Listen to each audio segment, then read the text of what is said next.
Alrighty, hello every folks, and good morning. Welcome to a quick little, I guess you could say, sub-review kind of thing here for Tactics Ogre One Vision's post-game. Now, I do plan to do a bit of a thingy coming up soon, covering chapters 2 to 4, but obviously we got to start somewhere, so we're going to start with chapter 1 here, just basically going over some of the stuff that's changed, why it was changed the way it was changed, why this is good, how's the pacing, like specifically how's the pacing. That's really the important question here.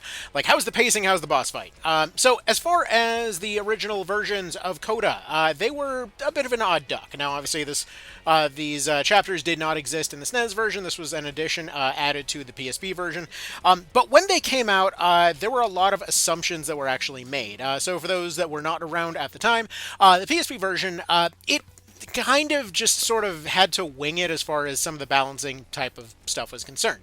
So, specifically, when we're taking a look at the kind of early versions of this whole thing, they had a real rough time trying to figure out where the player might be at this section of the game, because we had the situation where they didn't know what the level situation was going to be, they didn't know what the gear situation was going to be, they didn't know what the skill situation was going to be, and most of what they had to go off of was based off of like extremely hardcore fans over on the Japanese side of things that were very comfortable with grinding out certain things. So, for example, one of those things that we saw happen all the dang time with the original version of the post game was that the player was expected to just sort of figure it out when it came to equipment that was potentially just completely out of their reach, or potentially might have been something that was very hard to get a hold of, or just some like acquired in some weirdly niche way or whatever else. And so this meant that oftentimes what we'd end up seeing is, well, frustrated players trying to figure out how in the hell they're actually expected to progress. When they just completed the game at like level 20, the enemies that they're fighting are, let's say, 28 to 30, and that's just kind of just laid out as sort of the logical easiest approach right now. They're all using equipment that you can't hope to even damage, and additionally, their skills kind of match yours. So that's like, it's funny because in most cases their weapon skills were lower than the player, but all of their utility skills were uncomfortably higher. So it was oftentimes really confusing in terms of its messaging and pacing and whatever else, to the point that, like, realistically, many players would maybe get past that post game one and then just decide this wasn't for them, and then would just kind of leave it at that, if they even bothered to approach it whatsoever. Now, here's the funny part. It was balanced in such a way that they seemingly expected a player to go back in time and go through a second timeline in order to actually catch up. It seems like the intended route was that a player would go back, they would do the second story bit, and then they would essentially have the levels, maybe the gear, because as soon as they get the levels, the gear starts spawning, which then allows them to sort of make some headway as far as actually, doing something, as far as everything's concerned. So at least they could maybe get somewhere. Maybe they'll get a Chronochrome drop. Maybe they'll get some better armor or something like that. But realistically speaking, it oftentimes was just kind of this weird, difficult situation. So to that end, what we then see is the Reborn version, which then just kind of does away with all that. They're like, you know what, forget it. The leveling system, people are not really understanding this. We've got we've essentially got this gear situation that nobody's internalizing, so we're just going to go ahead and make it a bit more standard across the board. And then, as well as all that, they ended up changing the pacing as far as drops and stuff like that are concerned. So they did away with the ultra rares being kind of your way to get ahead. They made a lot of older options a lot more flexible in terms of their availability, and in general, this was solid. So when it came to the One Vision approach here, essentially what we're seeing is an interesting middle ground of a lot of the above. Now, obviously a lot of these changes were made years before Reborn got here, but still, whatever. We're just going to discuss it as if it's the kind of a remake of all the versions at the same time. So essentially the way that they handled it here, it's like I don't think they actually could technically change the levels themselves. So even though there is technically a level jump, in general, I will say, as far as the pacing is concerned, you can just go straight into the post game just like you could in Reborn. But just like the PSP version, you're doing so with a lot more options. And part of that, now, I'm going to try to do my best to assume why certain things happen, but I may be wrong on some stuff. So, just kind of take some stuff with a grain of salt here. But the way that I see it, the way that that seems to be how this ended up playing out, is that the reason that we don't see as much of a sudden like kill jump once we get to the around the level 30 bracket there is not that it doesn't actually jump up in any particular way, but because this jump actually happened far earlier. So like one of the things that One Vision does is its categorization of equipment, and so this means that rather than, for example, having the immediate jump from Balder up to maybe you're even skipping Damask, going straight to Worm Scale, and it just being this ginormous leap in terms of everything, you actually have access to what is effectively the same thing in the form of, let's say, the Damask plate mail, available about 10 levels sooner. So essentially, you have people getting better equipment far sooner, and all of these categories are stuff that you're already familiar with far sooner. So, like, when we see the big jump in terms of characters, let's say, showing up with heavy equipment, like, when it comes to, let's say, the Serene boss fight here, she is an ultra heavy. Like, she is an absolute beefcake of a unit. And in her particular case, you've dealt with this before. Like, this isn't new. You're not like just learning armor penetration mechanics. When it comes to, let's say, somebody being able to sweep with big heavy attacks, you've dealt with heavy weapons before. You've dealt with dual wielders before. You've dealt with diagonal attacks before. You've seen this stuff. It's just showing up in a slightly stronger version in this particular case. So essentially, all of this stuff is stuff that you've experienced before, and you've had the tools, you've developed the tools to actually deal with it, so it doesn't feel like there's a jump, even though technically it's still there. Like, there's still a level jump, but actually, to tie this in a little bit with previous stuff, we actually saw this going back with, let's say, the Azelston side quest here as well. So technically, Azelston is going to be Chapter 4, not going to be Coda, but as I did a video on the kind of boss fight of that particular side quest a while ago, but we see that a lot of the same things actually apply, where even though there is a level jump, it certainly doesn't feel that way, because when it comes to the kind of balancing of priorities, your people's levels are not the big priority. The actual levels of your units are not that important, but they do control other things which are. So, like in this particular case, that big jump in equipment happened a good deal earlier, and so we're not exactly too worried about, let's say, running into a situation where we already upgraded our equipment a good while ago. We're not suddenly seeing this massive jump in their defensive potential there. We're not running into, let's say, the absolute horror show that was the Krakens at the beginning of Coda 1. Like, I could not even tell you how many people I've seen filtered by those damn squids. It's I know they're not squids, but like, holy shit, dude. So, okay, for those unfamiliar, sorry, we're kind of just tearing at every thread like an angry cat right now. Just work with me. So, beginning of chapter 1 Coda in PSP, there is a moment in which you go into the cliff map here, right? And the thing is, you're showing up at night, and your enemies are ghosts and krakens, and those ghosts are not really too much of an issue. Many players, for example, even in the PSP version, like I remember seeing a post on GameFAQs a while ago, like the ghosts are here, but did they program these octopi wrong? Like, did something happen here? Because like imagine you're a player, you just dealt with these ghosts, like they were difficult, but you had the tools to deal with them. All of a sudden, this octopus rolls up. And your best unit can deal 1 damage to the guy.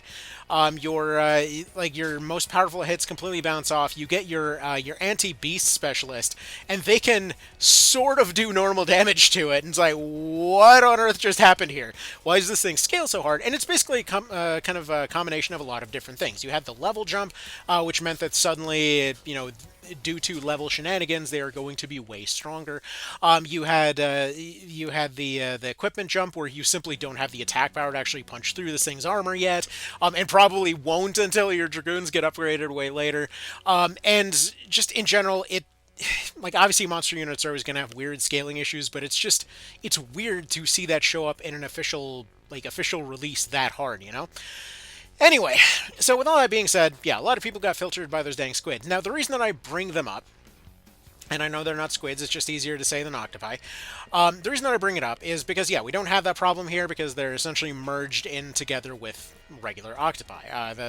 Not only do they not have some, giga-powerful mega variant over there, but additionally, they're going to follow the same logic as a lot of these other unit types up to this point, namely lower armor, way higher health. So they are super beefy, but they don't feel like they're glitchily powerful, you know? Like, they don't feel like something's gone severely wrong. I mean, in many ways, it's kind of like running into that ultra high level area that you're not supposed to go to yet because you haven't paid for the, you know, faster experience or some nonsense. Like, there's just something clearly wrong about that area, and you're not meant to go there in the original PSP version. Now, thankfully, in Reborn, they did actually address it in a fairly similar manner of making them, you know, lower defense, higher power, all of that kind of thing. They're still tough, but not like uncomfortably like ruining your fun kind of tough. Now, the reason I mention this is, again, we have this moment where we see all of these original mechanics explored, but they're explored in a more fun way. For example, those octopi, generally speaking, will attempt to stay in the water because their most powerful moves come from staying on the water. They don't, remember, Aquaveil does not exist in one vision, so that all of their moves can actually be something useful. So generally speaking, it's cool to see that the octopi actually wants to stay in the water and generally won't do stuff that's too crazy. We also see these moments where the ghosts will generally do a better job covering each other, and that's all well and good. Like, it does feel like the introductory fight that it's, you know, meant to be. It doesn't feel like it's this just random impossible fight out of nowhere, you know? Also, wait a minute, why does this hurt you? Is he technically... No, he's not undead. Why does that hurt him? Weird. Apparently you can attack stuff with Fell Seal. I didn't know that. I thought it was literally undead only, but apparently it's just a divine burst. Alright, anyway, so, with that said, let's go ahead and move on here to this boss fight here. So I mentioned that when it came to Serene, she's actually an Ultra Heavy this time around, which is interesting from a kind of balanced perspective here, because it means that she's way tougher than her kind of official versions there. But the thing is, it's interesting in that, as with everything in One Vision, she does still follow the rules, and I love when stuff follows the rules. What I mean by this is she is functionally speaking Tammuz from the early game. If you got Tammuz in the neutral route, you've had something very similar to her this whole time. Heavy flyers are super rare in this game, or in this mod, I should say, because all of the hawks are generally lightweight units. You know, archers, sword masters, that kind of thing, just like light armor kind of stuff. So it seems really weird, for example, in the official versions, when you have Serene's big speech there, and you know, Iuria pops out, is like, no, it's okay, I'm cool with being possessed. You don't realize how freakishly powerful she is when this whole possession thing is happening. It's cool. I get my music career. She just kind of goes on a murder spree every now and then. We got a system going on. Don't question it. And so as a result, it seems pretty weird that while she is tough, like she is definitely tougher in Reborn than she was in PSP, it still only takes a few attacks to take her out. Like, it seems weird that even the units that she's using wouldn't be able to just overpower her immediately. So, like, where is this, you know, big kind of powerhouse type of thing coming from?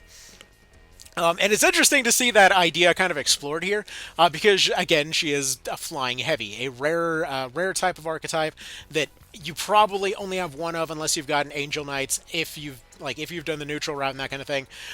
So she's already a kind of a rare commodity in this particular instance, but it's something that you actually probably wouldn't have fought much against because, well, you wouldn't have seen any of them yet. You do see them show up in San Bronza, and Iuria is kind of the first one, so ultra heavy flyers are kind of like the Coda thing, you know?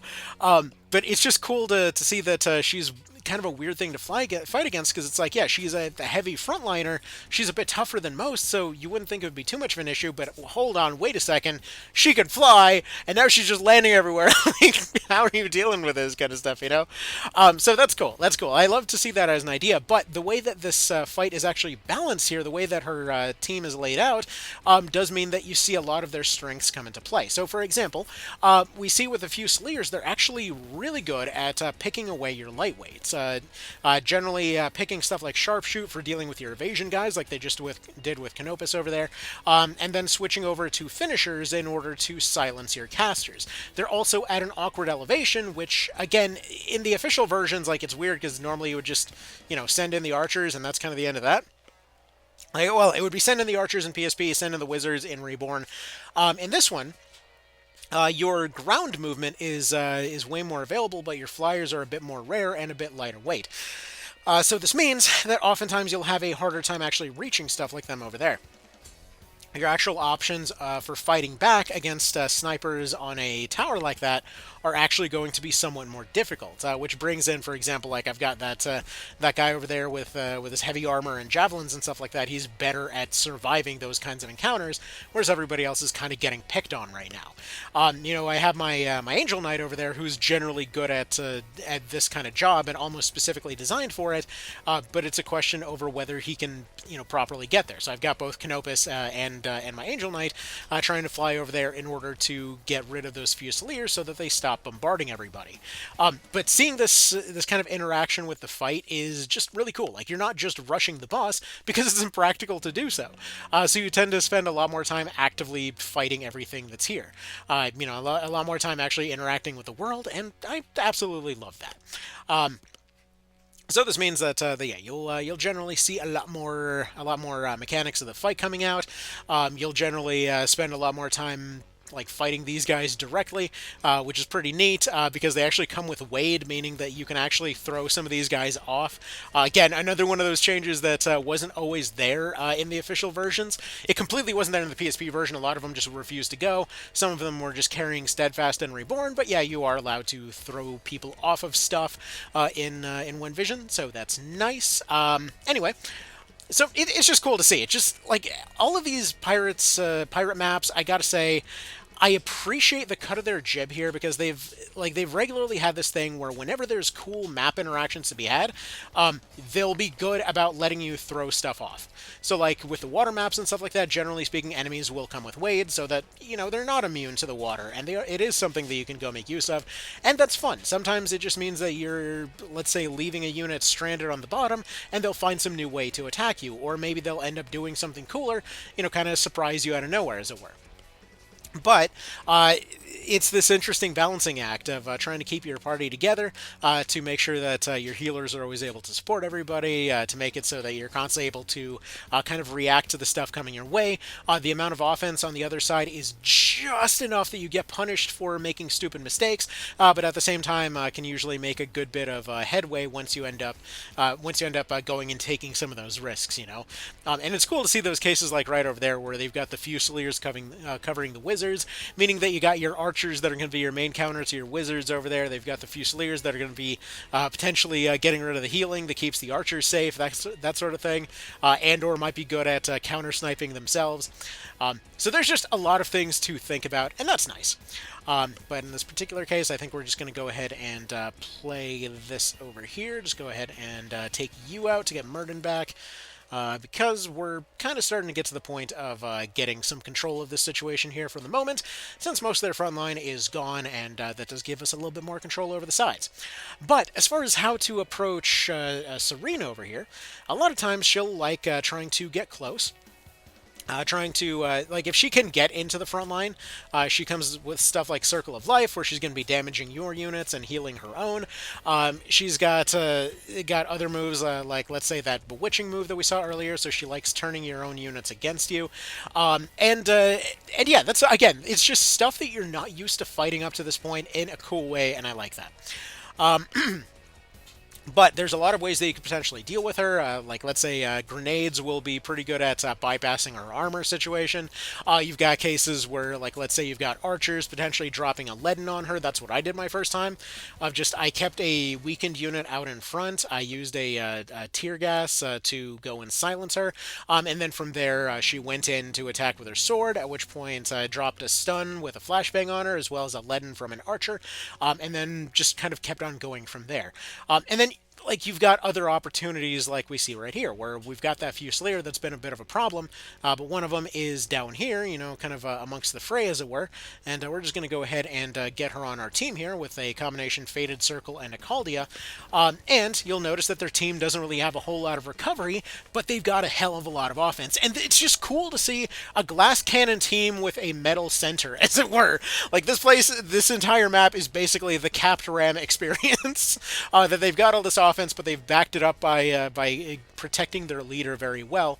And so this means that you have to deal with this glass cannon approach that is well protected enough that you need to come up with solid answers back and forth. It feels good, and I really appreciate that. So, as far as the initial fight goes, definitely an absolute breeze. I didn't see any hiccups here. So like official versions, PSP version like had the brick wall issue. Reborn was a little slow, but it was fine. Like it generally was, like it was so much of an improvement on the PSP version that it's kind of hard to fault it, But then when it came to this version, I think this is by far my favorite version of Coda 1 so far. Like it's got enough stuff going on, enough kind of direct counter options, different ways to guarantee your attacks, that there's, she kind of gives me, of all things, this is going to be a weird-ass comparison, but, Dark Tooth from Twisted Metal 2 vibes is how I would describe this boss. You don't want to fight her directly with most of your units, so she's just kind of this presence in the background while you're trying to figure out a plan with how to deal with her. And that's just a cool thing for a boss, So, as soon as you find a way to pin her down, you get that leaden finisher off of your archer, you find, let's say, Kashua's Iron Maiden was doing a pretty solid bit of work here as far as trapping her and stuff like that. I ended up charming a couple units to their side. Actually, I had a little bit of a different party for that one, but either way, it felt good. It felt really, really darn neat, I thought. Okay, so with that all being said, let's actually go ahead and just kind of load up a later save file and discuss some other stuff that ends up changing around this point, since I'm kind of just doing whatever here. Here, let's go ahead and go to the main screen. Let's get our thingamadeal pulled up. Yes, you've got stuff that created you, all well and good. And let's do this thing. So, alright, so as far as Ladybud over here goes, so as far as the unit themselves, they are fairly well balanced across the board, and we're going to do a separate kind of thing as far as implementing the songstress, as far as know your unit type of episode. But this is just kind of going to be how she integrates with your party after the completion of her side story here. Alright, so she actually does a lot of things that the Reborn version does here. So what we see is 3 extremely high-rank weapons for this point in the game, so this is going to be more than good enough. I mean, a lot of my guys are maxed out by this point because I've done basically all the extra content up to this point, but rank 5 in multiple weapons is really generous for this point, so that's definitely still very doable. Additionally, it's worth noting that she actually comes with a really good selection of support abilities right from the get-go, so even if, for example, she's not going to be very useful in a direct fight for a few levels. It's actually only a couple of training fights to get her fully up to scratch to the point that she's actually useful. So Superstar is going to clear debuffs and charge up TP, just kind of a generally good support move right from the start. Limelight is going to lower recovery time and raise units' luck. So basically an improved version of the Princess ability from the official versions, as well as having a very high rank of Resonance, which, due to the recent buff in Verse abilities, is actually a lot stronger than it used to be, as well as having Augment Air at this point, also ranked up pretty darn high, as well as having her... as well as having a lot of her dances learned. Now, she comes in with... I believe she actually doesn't come with any dances, but you can teach her basically all the Swordmaster dances, plus the songs that are available in Deneb's shop at this point. So, right off the rip, you've got your Lion Dance for your Strengthen and Dodge, you've got True Strike and Resilient from Pixie, Harvest, which is actually a pretty legit healer at this point.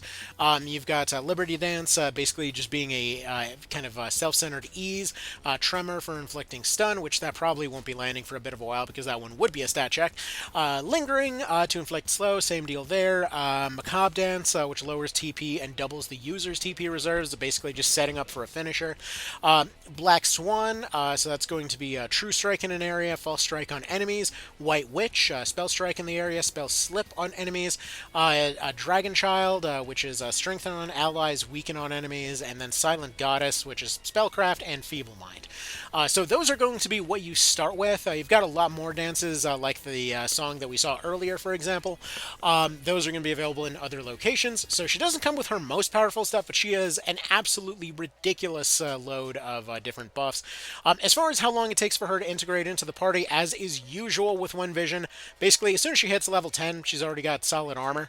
As I was mentioning before, because of the way the categorization works in the mod here, basically as soon as you have something that is beyond that first tier, which I guess in this case is technically like level 8 actually, it was 8 at this point, not even 10 anymore. I forgot that moved down at some point. But anyways, as soon as they have anything other than their basic equipment, they're already able to just take a hit and recover, worst case scenario, unless, you know, they're going to go fight a boss, which obviously you don't do that. So basically you go to Tynemouth Hill a couple of times, you just do a couple training fights, just keep her in the back, and you're already good to go. Like, that's literally all you need. So yeah, I would say her integration is not necessarily as instant as it was in Reborn, though I will say, just like Reborn, it's a couple of training fights and she's already good to go. So the levels don't exactly matter that much, if at all. So as soon as she's just a little bit ready to go, she's already good to go. Like, you give her one fight, immediately she hops up to level 6. If you have pumpkin heads and you have other, I believe the pumpkin heads still get songstresses in this one. So if you got pumpkin heads coming in as bards, you can power train this class to literally be on the same level as everybody else within like 4 or 5 Tynemouth Hill runs, if I'm calculating that right. But granted, people generally will probably not have, like, you know, 6 or 7 pumpkin heads laying around, so there's also that. Anyway, though, the point that I'm trying to get at, though, is that it really does not take much to get her into the team. She comes in all ready to go. So I would say that probably first or second in terms of how fast it takes for her to be integrated. And right there, she doesn't even have access to that second tier armor yet, and she's already able to take a hit from archers, which basically just means that that's the point at which it stops being annoying to have her on the team. Can she take one random hit from an archer or wizard? Good. If so, they're already good to go. So, like, she's already decent enough to make stuff work. And if you wanted to fully integrate her, for those, again, that are maybe a little bit more unfamiliar with kind of One Vision stuff in general, when it comes to how levels work and such, the level is basically just where the class is at. There are no kind of base stat gains from levels themselves. You have full control over that with cards and food items. So that's not something... Actually, wait a minute. I meant to recruit her. My bad. Because actually there is another thing to bear in mind, and that's just recruitment in general. That if you ever wanted to make sure that you had a backup copy of whatever thing you're training, just go and recruit somebody real quick and just have them stand next to your trainee, and then they just kind of sacrifice themselves to put them back on their feet. Anyway, that's neither here nor there. It's just kind of funny to me. So yeah, I would say as far as her integration goes, she's reasonably quick. And as far as her buffs go, she's already able to, again, kind of help the team right from the get-go. Like right now, I'm confident enough that the team, like even if she gets wiped out here, that they will be able to finish off everything that's left here before any sort of issues end up coming to bear, as it were. So we should be fine there. Just gonna go ahead and hit these two guys a couple of times. She's completely trained up for hating lizards, so she does not like her lizards. Now, I will say, like, she ends up performing really well due to buffs. The recent buff to averses and stuff like that, I really appreciate. Like, it's not really super relevant to today's episode, but I just really appreciate seeing stuff like, for example, when those averses got buffed, and you've got stuff like the Sacred Fist coming in with an ability that basically scales divine and has the option to... essentially has the option to go do a really, like, high risk move that'll go and heal somebody fully if it misses, and it's just like basically just like running up to one shot stuff now. Feels really good. Feels really good. Okay, is there anything else to cover? Not really. So. Okay, actually, there is technically, kind of, sort of, another thing to cover, which we'll cover right now. So as far as Coda 1 is concerned, obviously you've got extra stuff that's going to be appearing in Denab's shop. That's all well and good. But one thing that I do want to mention is that Coda's 2 to 4, I kind of wanted to do a little bit of a stream type of deal. Covering those. So the plan is to do that sometime within this next week. Now, I don't know how my schedule is going to go. It's generally... kind of, all over the place. But there's going to be some openings, and as far as a time, yes, it might be at night, it might be during the day, it might be somewhere in between. I don't know. I have genuinely no idea when it's going to happen, but it will happen at some point, and it will probably take a little bit of a while, but I think it should be fun. Anyway, so that's kind of about that. So y'all have yourselves a good one. And yeah, if you've somehow been sleeping on One Vision up to this point, this is your kind of hourly reminder to kind of fix that situation, because you could be having a real fun time right now, and currently, I'm just saying, it's a good distraction. When the world is depressing, get yourself some One Vision. Anyway, yeah, so that's about that. Y'all have yourselves a good one. Take care, and I will see you in the next one. Bye.